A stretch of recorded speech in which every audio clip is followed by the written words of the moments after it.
Guys, we're gonna fire up. 5-1 drawn.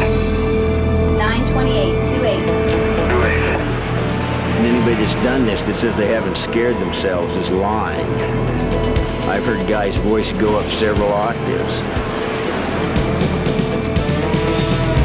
I also heard a guy's last words before he crashed, and it was just as calm as I'm talking to you right now.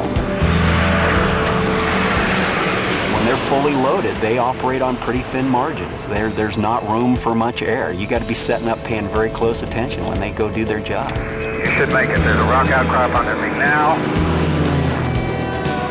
Thousands of people fight wildfire in this country each year, but few do it the way these pilots do.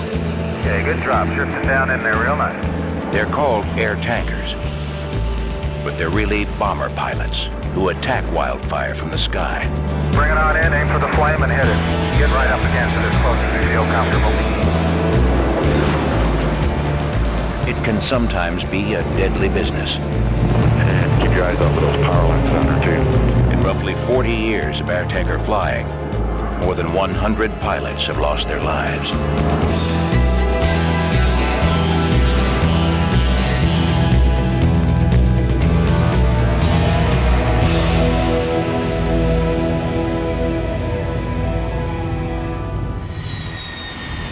Turkey 775, True Whiskey, approach 118.1. 118.1. There are more than 50 air tankers and 19 U.S. Forest Service lead planes in the fixed-wing firefighting Air Force in the United States. They're ready to launch at a moment's notice from bases just like this one at Fox Field in Lancaster, California.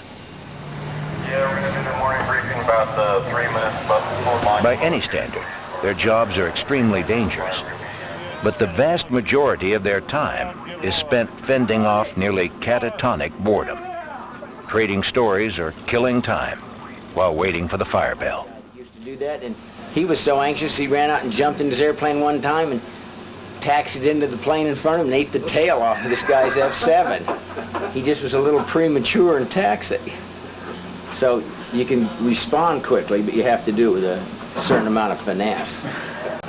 Bill Waldman has been flying air tankers and telling tales for 27 years. He's in a business made by and for mavericks. It's an individual business.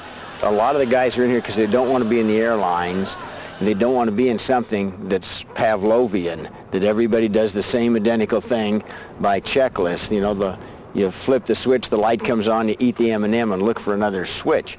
I'm fond of saying this isn't the same thing as checking groceries at a mini-mart. This is not that same kind of job. I don't think there's a tanker pilot or a lead plane pilot out there that is doing it for any other reason than it's fun. But without any fires, the fun is on hold. I tell people this is like being a farmer. There's years we have a crop, years we don't. This is a pretty poor year right now for us. Smokey Bear wins.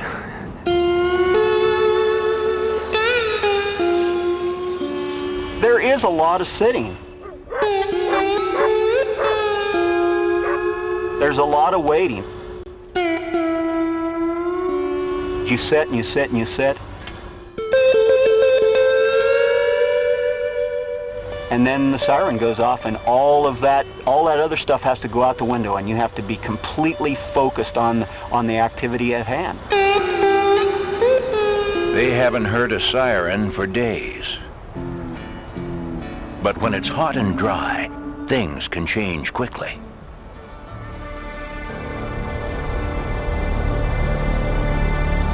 At approximately 1 o'clock on August 13, 1997, a hiker in the San Gabriel Mountains east of Los Angeles was about to make a decision. Would it be more ecologically sound to bury her toilet paper or to burn it?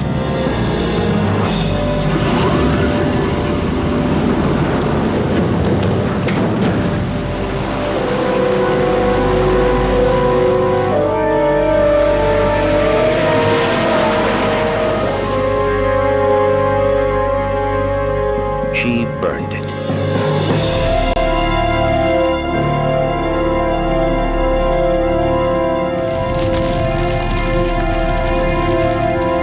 Only 3 hours after the hiker's fateful decision, The fire has grown to over 200 acres. We need to hit hard just this side of the ridge and right over the top. For the airborne firefighters, it poses a major challenge. The fire is burning in San Gabriel Canyon, some 4,000 feet below the ridge lines in a steep bowl. They want to hit a lot of the little smokes and cool them off the best they can. Okay, I'll look as I come around here. Okay, yeah, 150 right across the top of the bowl. Pretty a little bumpy here, a little bumpy. The tankers working this fire won't bomb the flames directly. They'll corral the blaze by building fire line along its flanks and across its path. Okay, we'll do that this time with half a load. We'll just tie all the way across there.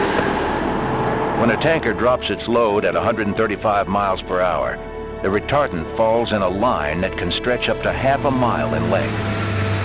The red-tinted liquid, a muddy mixture of water and fertilizer, coats brush and trees and slows or stops the spread of the flames. But here, the steep terrain makes it extremely difficult for the tankers to drop close to the fire. It's a job these pilots relish.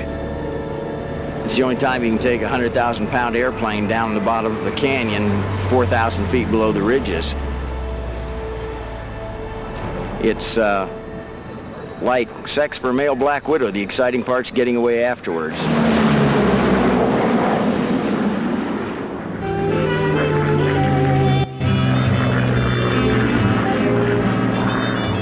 Air tankers have been getting away afterwards for more than 40 years. Though early tests showed it could be a viable method for quickly controlling wildfire, it was a business that was being invented with each new blaze. There was no definitive research in how to tank these airplanes or what the tank should look like or what made the best drops. People just built stuff and tried and see what happens when you get to the fire. Seeing what happened when you got to a fire often meant experimenting with your own life. In the first 5 years of tanker flying, 18 flyers were killed. As techniques evolved and pilots gained experience, the rise in fatalities slowed. But no amount of experience or skill can completely insulate a pilot from danger. Each year, the death toll inches higher.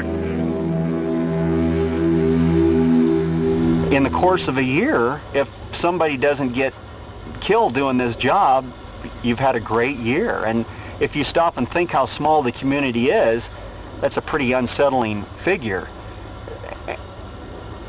But if you ask me, am I going to get killed tomorrow flying a lead plane? My answer is no, I'm not going to. If you ask one of those tanker pilots, are they going to get killed tomorrow flying a tanker? Their answer is going to be no, because you don't crawl up in one of these airplanes if you think you're going to get killed. Most tanker pilots take the risk in stride, either because they have great confidence in their own ability, or like tanker Captain Brent Connor, because they have tanker flying in their blood. I just grew up around it. You know, I was a little kid. Dad had a couple air tankers, and I was flying around in them when I was 10, 11 years old, maybe younger. I don't remember for sure, but it's just always been a part of my life. But it hasn't always been the best part. In 1979, Brent Connor's father, Dennis, was about to depart for a fire in an airplane just like this one. He was sitting at this base, and they fueled, and then one of the pilots went out on the end of the wing and jumped up and down. The other guy had his head down listening like they'd heard something. Investigators believe that Connor and his co-pilot were trying to detect a crack in the wing. Apparently satisfied that their plane was okay, they flew on. And then they sent him to a fire. When they were going downhill to make the drop, the wing they'd been jumping on came off. Dennis Connor and his co-pilot Richard Ray were killed in the crash. But Brent Connor continued to fly, and now he has a son named for his grandfather, Dennis. He's 13 years old. It's too hard to tell. He shows an interest in it, and I guess I'd be proud if he did, but I'd also be scared if he did. Probably just exactly how my father was.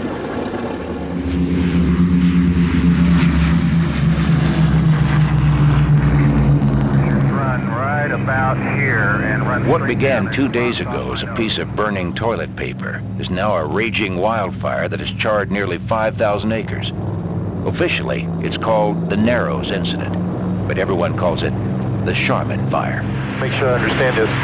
We're going to start dropping right after we pass over those vehicles on the south side of the road there. Normally, ground firefighters would be working the fire by now, but they're on hold.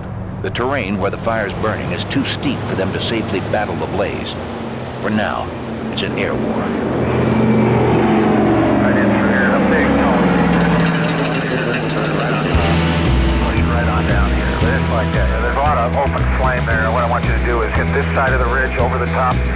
That brush down in there is pretty thick. It's tall. The tanker's main partners in this battle are the U.S. Forest Service lead planes. On a fire this size, the lead plane pilots determine where to make the drops, then guide the tankers into the drop zone. Right here in a bunch of roads, right under me now. Take it right down through here along the top of the ridge. Empty the air attack. Give it 1,001 count. Let her go right through there. For lead plane pilot Jamie Tackman, the trick to flying lead is to think like a tanker. If you fly a Baron, which is what we use for a lead plane, it's a nimble, quick airplane. And they're back behind you in a plane that weighs 100,000 pounds. And they make that 100,000-pound airplane do everything that you make this Baron do. They take big airplanes into very small places, and they just do it with they don't do it because they're reckless. They do it because they have great skill. Yeah, good job. Went right across the front of everything there, uphill from it. Load and return. After punching off their loads, the tankers return to base for more. But this kind of work is unpredictable. High winds have come up around the fire, forcing a change in plans. They canceled the air tankers.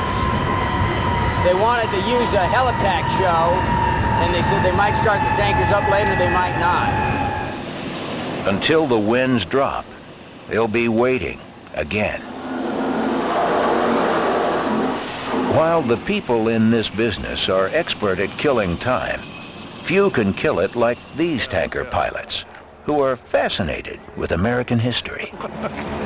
We have the only existing example of a Nixon hamburger here on base. What is the Nixon hamburger? Well, Richard Nixon came here in July of 1992, and his Secret Service entourage asked us to dispose of the remnants of his hamburger. And they would always get him this Carl's Jr. Star or whatever, small order of fries and a chocolate shake. And it was a ritual. And he was coming that time to visit with Reagan at his ranch. And so this day he just didn't feel well enough to eat all of it, so he had one bite out of it. And the Secret Service asked us if we could throw it away for him. So, of course, we said you can't throw away a national archive, so we preserved it. And we do have the original wrap here, which this will later be framed. It's quite a historical piece. And look at that, Nixon's gone and the hamburger's still here, so I mean. They actually have a t-shirt that says Santa Barbara Air Attack, the home of the Nixon burger. What does this say about air tanker-based mentality? It's get a life. Sometimes there's not a hell of a lot to do.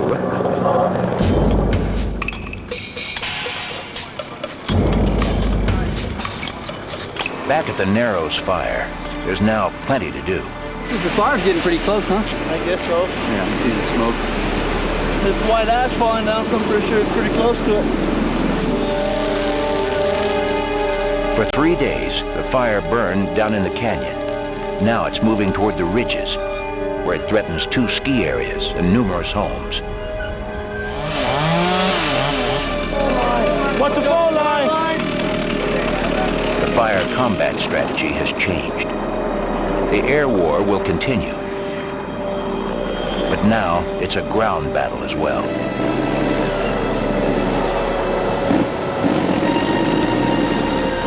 Toiling in eye-stinging smoke and heat, the firefighters establish a critical line of defense at this road. Here, more than 1,000 of them are preparing their fire line in hopes that it will stop the approaching blaze. Hey, Pat, we need to get them on that side of the road. Yeah. The ground crews burn out all the grass and trees along their fire line, creating a swath of unburnable blackened ground. When the main fire hits the black, they hope it will simply drop in its tracks. But it's unpredictable. So for ground crews, it's nice to know you have reinforcements in the sky. It almost made it to the road. I was just right because we didn't want to splatter them down there. I think on the next pass, start just a half second earlier. I kind of parcel a 2.5 myself. Old Wild Bill, he does it for us a lot. But Wild Bill won't be able to help out much. Every 7 days, fire or no fire, pilots have a mandatory day off. So what does an adrenaline junkie do on his day off? It's not exactly bungee jumping. In this business, where a pilot can be on the road for 40 nights in a row, you've got to take time for laundry.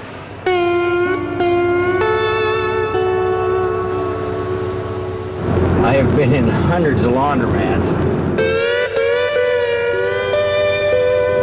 and seen all kinds of stuff in those laundromats. That was almost too far to reach. And I'd like to get one that you think you can put your clothes into the machine, there won't be anything crawling around in it. It's got at least 2 wrenches and a final spin. That's better than 1 wrench. It ain't primo, but it's the next best thing. These are acceptable. It's one of those jobs you have to accept a lot of things. One being on the road. I wonder where that place is. Get to see a lot of America. I've seen a little Canada. I've dropped border to border and coast to coast. Gotta make sure you didn't leave any wrenches in any of this stuff. There's some great satisfaction in doing this kind of work, but there's a few drawbacks to everything. Nothing's perfect, particularly laundromats. So now we just wait. The hardest thing to put up with in this business is the fact that you lose a lot of friends. I've got a whole lot of friends who've been killed in this business, and that's the tough part.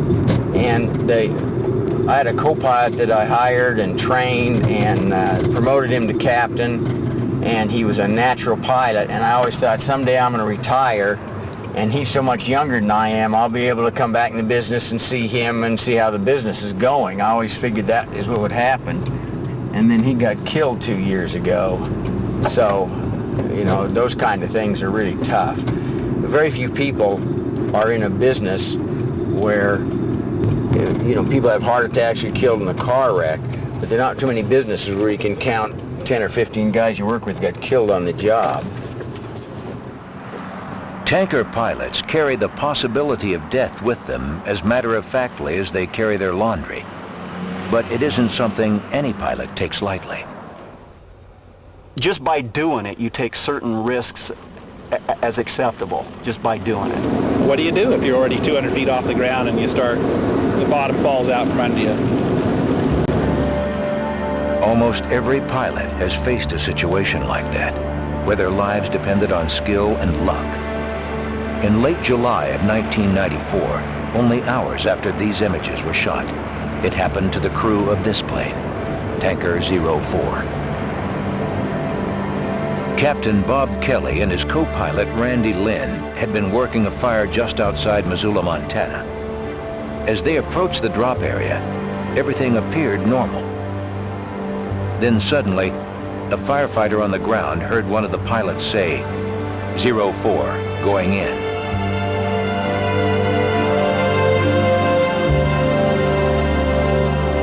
On that day when we landed at Missoula, we didn't know there'd been an accident. And one of the lead plane pilots, a friend of mine, was walking toward the airplane.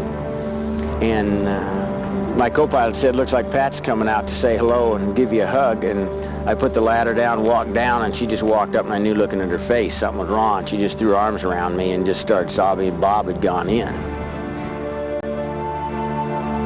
Bob did a really amazing job. He actually landed the air tanker in the trees on the side of a mountain. It wasn't a crash into a mountain. He actually made a controlled landing and exited the airplane, and then the thing blew up.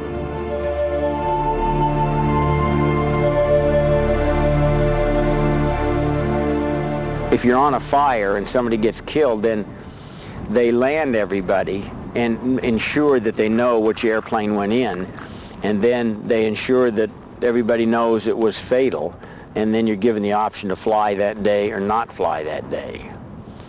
And I always fly.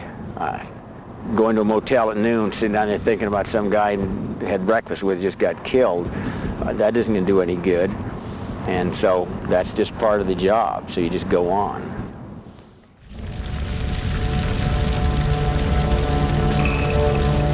After 5 days and nights of relentless burning, the Narrows fire has chewed up almost 13,000 acres.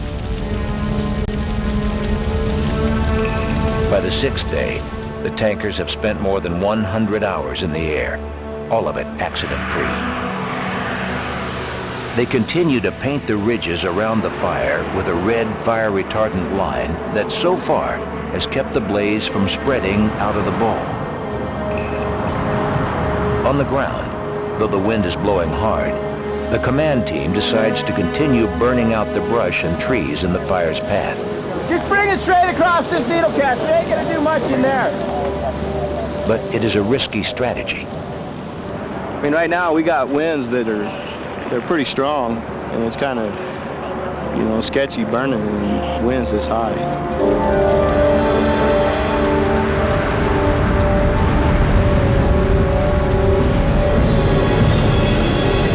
In a flash of Mother Nature's power, their fears are realized. The strong winds blow embers across the line. The fire escapes and spreads with the wind.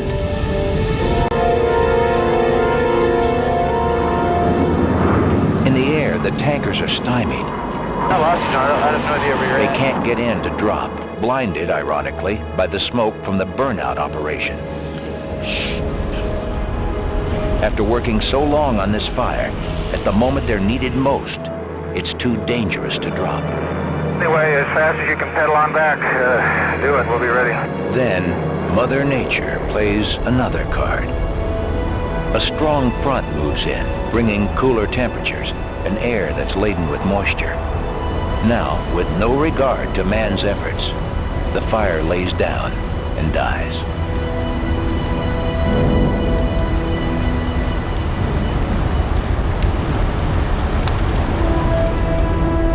It has been a remarkable display. By the time it was finished, the Narrows fire had burned up more than 18,000 acres, transforming a green sloped canyon into a gray and decimated landscape.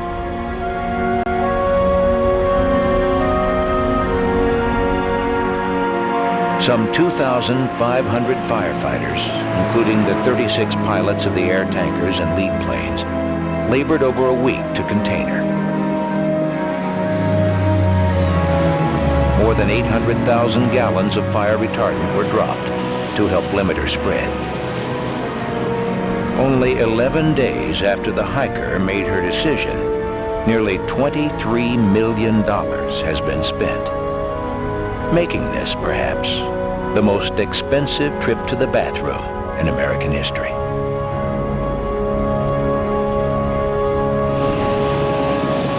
For the tankers, it doesn't much matter how the fires start. They're a lot more interested in how they go out. That's when they get to fly, to leave the world of rules, to climb in a plane loaded with power and romance, and take off into an endless smoke-filled sky. It's addicting. First warm spring day and you hear one of those big radios start on an air tanker, you're hooked and you're going to do it again.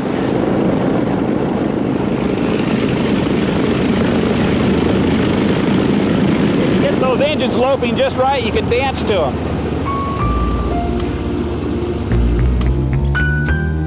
But for now, the dance will be a slow one. The tankers will do a little more waiting until the next time the siren wails. Crazy, I'm crazy for feeling so lonely.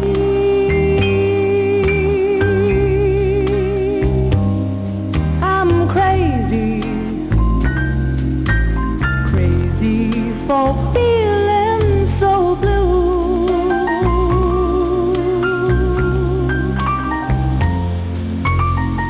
I knew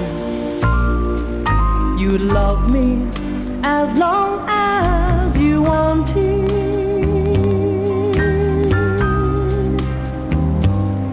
And then someday you leave me for somebody new. And I'm crazy for loving you.